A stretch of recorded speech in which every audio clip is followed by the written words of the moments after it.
ఇక మన కంకన్న అయితే లెస్స బట్టలే చింపుకుంటాడట మొత్తానికి.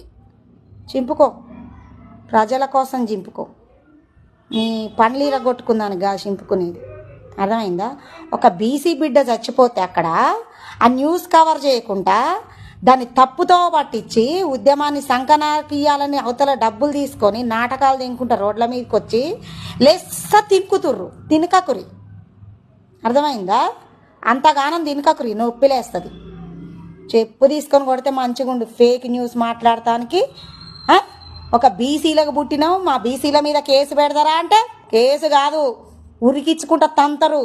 ఫేక్ న్యూస్ ఇట్లా స్ప్రెడ్ చేస్తే అమ్మాయి మాట్లాడింది అంత పెట్టలేదే బేకార్ ముండలు. అమ్మాయి ఏం మాట్లాడింది?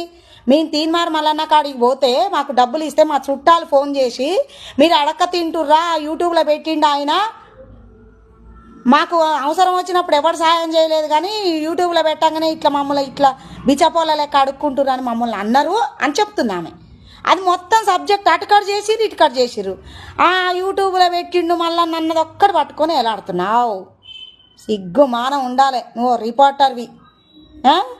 అంత మాత్రం తెలుసు, నీకన్నా సీనియరే అవతలోడు, నీకన్నా మేధావి, అర్థమైందా?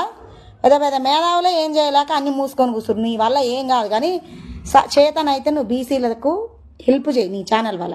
లేదు అంటే కింద మీద మూసుకొని కూర్చో, అంతేగాని ఇట్లా రోడ్డు మీదకి వచ్చి తినికితే తీస్తారు బయటికి, అర్థమవుతుందా? జాగ్రత్త బిడ్డ నీకు.